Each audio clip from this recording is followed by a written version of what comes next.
नमस्कार प्यारे दोस्तों, स्वागत है आपका हमारे चैनल पर। फ्रेंड्स, आज के इस वीडियो में मैं आपको प्राचीन भारत पढ़ाने जा रहा हूं। तो चलिए फ्रेंड्स, शुरू करते हैं हमारा आज का क्लास। चलिए देखते हैं फ्रेंड्स क्या है। तो पहले बात करते हैं फ्रेंड्स कि इतिहास क्या है। तो फ्रेंड्स, किसी व्यक्ति या समाज अथवा देश से संबंधित महत्वपूर्ण, विशिष्ट एवं सार्वजनिक क्षेत्र की घटनाओं, तथ्यों आदि का कालक्रमिक विवरण क्या कहलाता है फ्रेंड्स? इतिहास कहलाता है। किसी व्यक्ति, समाज अथवा देश से संबंधित महत्वपूर्ण, विशिष्ट एवं सार्वजनिक क्षेत्र की घटनाओं, तथ्यों आदि का कालक्रमिक विवरण क्या कहलाता है फ्रेंड्स? इतिहास कहलाता है। इतिहास का पिता किसे कहा जाता है फ्रेंड्स? इतिहास का पिता हेरोडोटस को कहा जाता है। प्राचीन भारत के इतिहास से संबंधित प्रथम वास्तविक पुस्तक किसे माना जाता है? तो राजतरंगिणी को माना जाता है। क्या है फ्रेंड्स? प्राचीन भारत के इतिहास से संबंधित यानी कि प्राचीन भारत का जो प्रथम पुस्तक माना जाता है फ्रेंड्स, वह राजतरंगिणी को माना जाता है। अगला देखिए, उत्कीर्ण चिन्ह वाले प्राचीनतम सिक्के क्या कहलाते हैं? तो उत्कीर्ण चिन्ह वाले सिक्के जो है फ्रेंड्स, आहत सिक्के कहलाते हैं, जो कि प्राचीन भारत का सबसे पहला सिक्का था फ्रेंड्स। आहत सिक्का कहलाता था वो। सिक्कों के अध्ययन को फ्रेंड्स मुद्रा शास्त्र कहते हैं, यानी न्यूमिस्मेटिक्स कहते हैं। सिक्कों के अध्ययन को मुद्रा शास्त्र कहते हैं। भारत में प्रागैतिहासिक खोज प्रारंभ करने का श्रेय किसे दिया जाता है? तो भारत में जो फ्रेंड्स प्रागैतिहासिक खोज यानी कि प्राचीन भारत में उनके विभिन्न औजारों, उनके विभिन्न खनिज पदार्थों, उनके विभिन्न क्रियाकलापों को खोजने का श्रेय किसे दिया जाता है फ्रेंड्स? तो डॉक्टर प्राइमरोज को दिया जाता है फ्रेंड्स। भारत में प्रागैतिहासिक खोज प्रारंभ करने का श्रेय डॉक्टर प्राइमरेज को दिया जाता है। अगला देखिए, भारतीय प्रागैतिहासिक अध्ययन से संबंधित प्री हिस्ट्री इंडिया किसकी कृति है? तो pre history India Stuart Piggott की कृति है। स्टुअर्ट पिगट की कृति है। चीनी यात्रियों ने अपने यात्रा वृत्तांत में भारत के लिए किस शब्द का प्रयोग किया है? तो चीनी यात्रियों ने भारत के लिए इंतु का प्रयोग किया है। भारत के लिए क्या प्रयोग किया है फ्रेंड्स? इंतु का प्रयोग किया है। उत्कीर्ण लेखों के अध्ययन को क्या कहा जाता है? तो उत्कीर्ण लेखों के अध्ययन को अभिलेख शास्त्र कहा जाता है फ्रेंड्स, याद रखिएगा। सर्वप्रथम भारतवर्ष का जिक्र किस अभिलेख से प्राप्त होता है? तो सर्वप्रथम भारतवर्ष का जिक्र जो है फ्रेंड्स, हाथी गुम्फा अभिलेख से मिलता है। भारतवर्ष का जिक्र हाथी गुम्फा अभिलेख से मिलता है। प्राचीन भारत का सर्वप्रथम सुनियोजित इतिहास किसने तैयार किया था? तो प्राचीन भारत का सर्वप्रथम सुनियोजित इतिहास जो है B.A. स्मिथ ने तैयार किया था फ्रेंड्स। अगला देखिए फ्रेंड्स, इतिहास को हम जो है 3 कालखंडों में बांटते हैं फ्रेंड्स। पहला है प्रागैतिहासिक काल, दूसरा है आदि ऐतिहासिक काल और थर्ड है ऐतिहासिक काल। तो प्रागैतिहासिक काल जो है फ्रेंड्स, मानव उत्पत्ति से 3000 ईसा पूर्व तक के काल को हम प्रागैतिहासिक काल कहते हैं। और आदि ऐतिहासिक काल 3000 ईसा पूर्व से 6000 ईसा पूर्व तक के काल को हम फ्रेंड्स आदि ऐतिहासिक काल कहते हैं। और ऐतिहासिक काल जो है 600 ईसा पूर्व से आगे को है ऐतिहासिक काल कहा जाता है। तो प्रागैतिहासिक काल किसे कहते हैं फ्रेंड्स? तो प्रागैतिहासिक काल पुरातात्विक साक्ष्य अध्ययन का एकमात्र स्रोत, क्योंकि लिखित साक्ष्य उपलब्ध नहीं है, यानी जिनका लिखित साक्ष्य उपलब्ध नहीं हो फ्रेंड्स, उसे प्रागैतिहासिक काल कहते हैं। यानी जो चीज़ मिले हैं, उस काल के मिले हैं, सामान औजार मिले हैं, लेकिन उसका लिखित साक्ष्य नहीं है, उसके बारे में कुछ कथन नहीं दिया गया है, तो फ्रेंड्स उसे हम क्या कहते हैं? प्रागैतिहासिक काल कहते हैं। ठीक है फ्रेंड्स। अगला देखिए, आदि ऐतिहासिक काल किसे कहते हैं? तो आदि ऐतिहासिक काल कहते हैं जिसका लिखित साक्ष्य उपलब्ध है किंतु अपठनीय है, यानी कि जो लेख उपलब्ध है वर्तमान में, जिसे पढ़ा लेकिन नहीं जा सका है। जैसे हो गया फ्रेंड्स सिंधु घाटी की सभ्यता। सिंधु घाटी सभ्यता को पढ़ा नहीं जा सका है फ्रेंड्स, याद रखिएगा। वो सिंधु घाटी सभ्यता जो है फ्रेंड्स आदि ऐतिहासिक काल में आएगा। अगर एग्जाम में पूछ लिया जाए कि सिंधु घाटी की सभ्यता किस काल की सभ्यता थी, तो आपको टिक करना है फ्रेंड्स आदि ऐतिहासिक काल।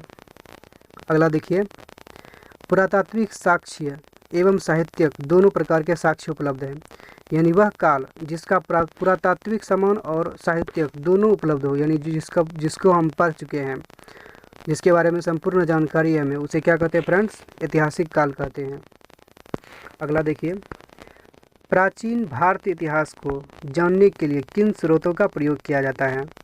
तो फ्रेंड्स प्राचीन भारतीय इतिहास को जानने के लिए धार्मिक ग्रंथ, धार्मिक ग्रंथ, ऐतिहासिक ग्रंथ और पुरातात्विक साक्ष्य तथा विदेशियों के विवरण से हमें प्राचीन भारत को जानने में एक बहुत ही महत्वपूर्ण भूमिका निभाती है ये सब। आगे देखिए, ब्राह्मी लिपि को सर्वप्रथम किस विद्वान ने पढ़ा था? तो ब्राह्मणी लिपि को जो है फ्रेंड्स जेम्स प्रिंसेप ने पढ़ा था 1837 में। ब्राह्मणी लिपि को फ्रेंड्स, एक मिनट फ्रेंड्स, ब्राह्मणी लिपि को फ्रेंड्स सबसे पहले जेम्स प्रिंसेप ने पढ़ा था। और अशोक के जो अभिलेख प्राप्त हुए हैं इसको जेम्स प्रिंसेप ने ही सर्वप्रथम पढ़ा था फ्रेंड्स। अशोक के अभिलेख को, अशोक का अभिलेख ब्राह्मणी लिपि में उपलब्ध था फ्रेंड्स, याद रखिएगा। भारत के प्राचीनतम ग्रंथ वेदों का संकलन करता किसे माना जाता है?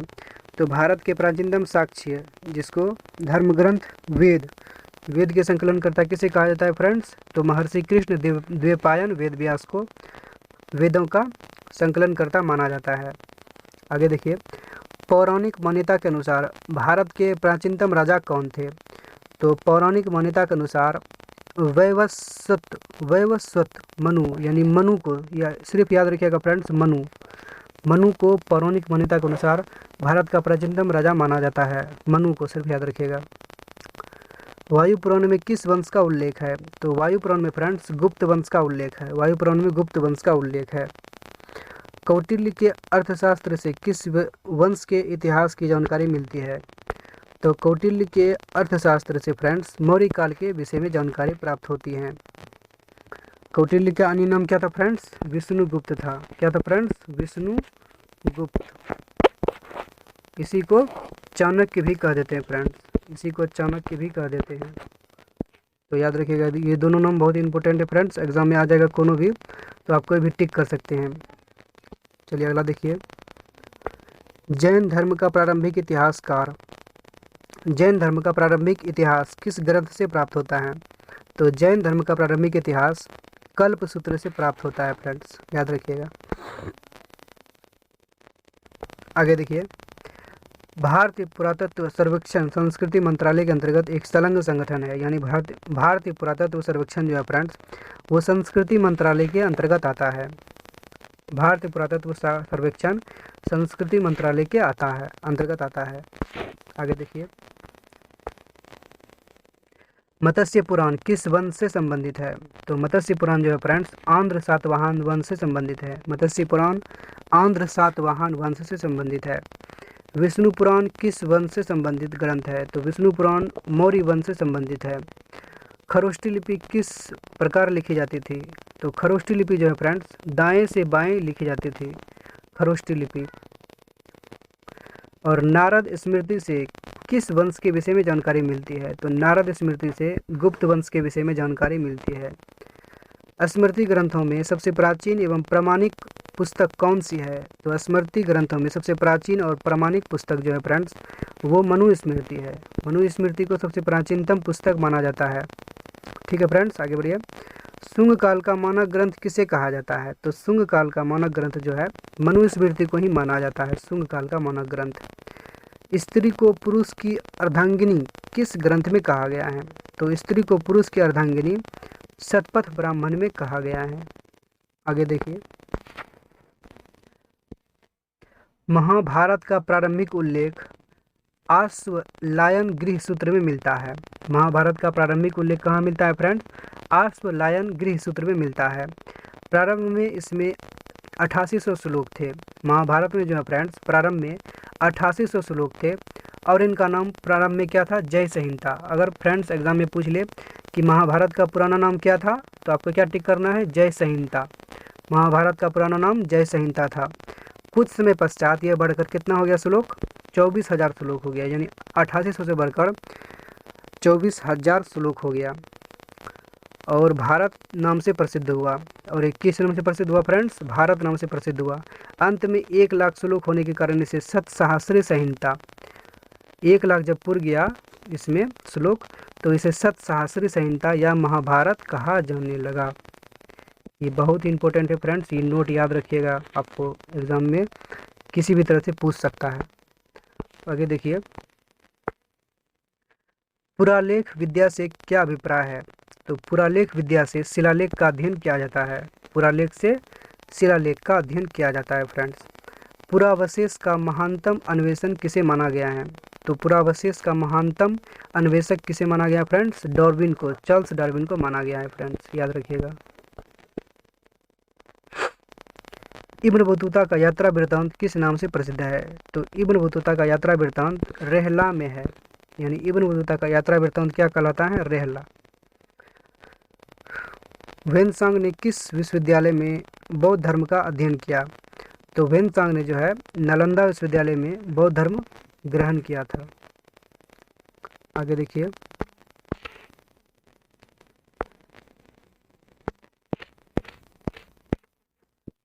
फ्रेंड्स क्या है? अभिलेखों के नाम है और उससे संबंधित शासकों के नाम है, यानी कि किस शासक ने कौन से अभिलेख लिखवाए थे।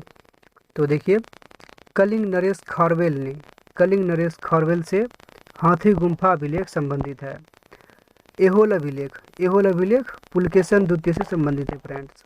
नासिक अभिलेख गौतमी बलसरी, नासिक अभिलेख गौतमी बलसरी से संबंधित है। जूनागढ़ अभिलेख, तो जूनागढ़ अभिलेख रुद्रदामन से संबंधित है। प्रयाग स्तंभ अभिलेख, तो प्रयाग स्तंभ अभिलेख समुद्रगुप्त से संबंधित है। मंदसौर अभिलेख, मंदसौर अभिलेख मालवा नरेश यशोवर्मन से संबंधित है। ग्वालियर अभिलेख, तो ग्वालियर अभिलेख प्रतिहार नरेश भोज से संबंधित है, प्रतिहार नरेश भोज। आगे देखिए, देवपारा अभिलेख, तो देवपारा अभिलेख बंगाल शासक विजय सेन से संबंधित है फ्रेंड्स। भीतरी एवं जूनागढ़ अभिलेख, भीतरी एवं जूनागढ़ अभिलेख स्कंद गुप्त से संबंधित है, भीतरी एवं जूनागढ़ अभिलेख। आगे देखिए, बौद्ध स्तंभ लेख से किसकी जानकारी मिलती है? तो बौद्ध स्तंभ लेख से शुंग काल की जानकारी मिलती है फ्रेंड्स। ह्वेनसांग ने अपनी यात्रा वृत्तांत का वर्णन किस पुस्तक में किया है?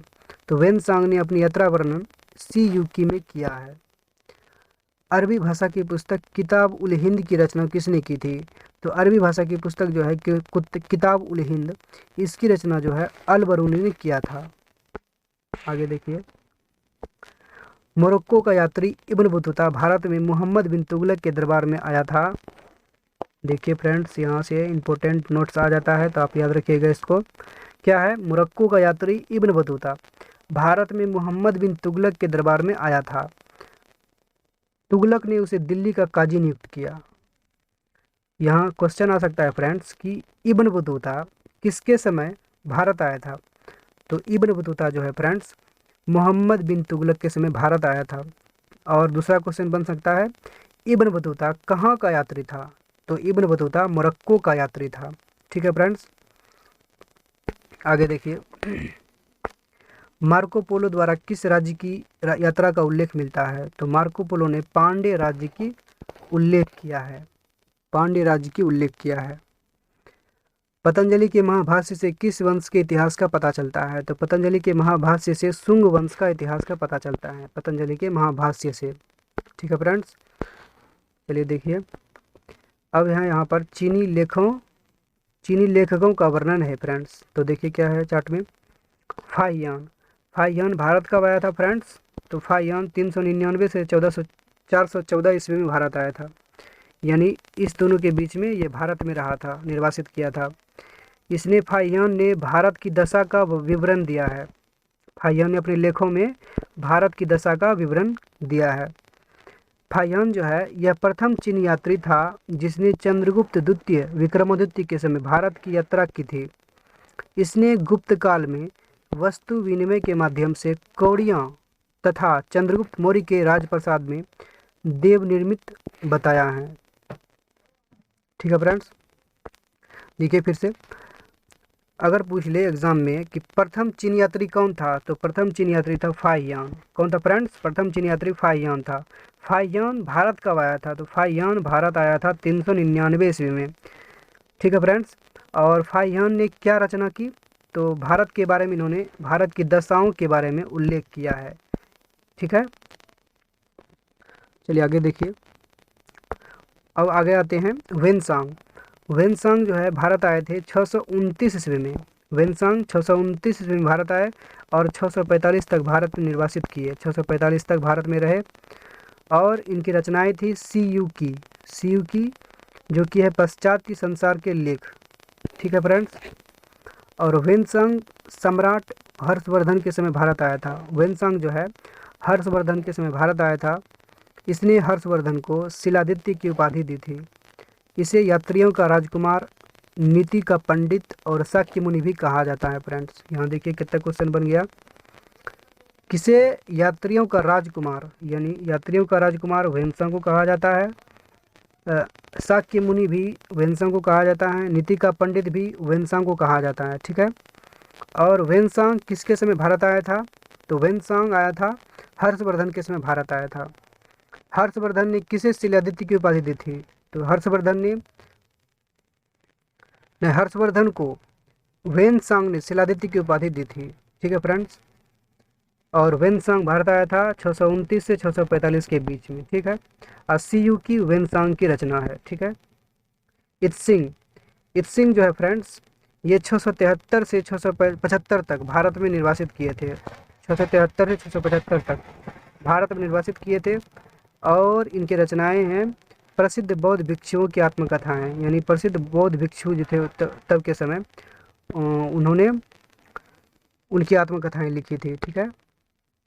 और चीनी बौद्ध यात्री जो नालंदा विश्वविद्यालय में अध्ययनरत रहा, यानी प्रथम यह चीनी बौद्ध यात्री था जो नालंदा विश्वविद्यालय में पढ़ाई किया, पहला चीनी यात्री था। ठीक है फ्रेंड्स। अब देखिए सती प्रथा का प्रथम उल्लेख 510 ईस्वी के भानुगुप्त के एरन अभिलेख से प्राप्त होता है। ठीक है फ्रेंड्स। सती प्रथा का प्रथम उल्लेख कहाँ मिलता है फ्रेंड्स? भानुगुप्त के एरन अभिलेख से मिलता है 510 ईस्वी में। ठीक है फ्रेंड्स, याद रखिएगा इसको। और इस वीडियो को लाइक कीजिएगा, शेयर कीजिएगा और अपने दोस्तों में सब शेयर जरूर कीजिएगा फ्रेंड्स। और इस चैनल पर अगर नए हैं तो इसको सब्सक्राइब जरूर कीजिएगा।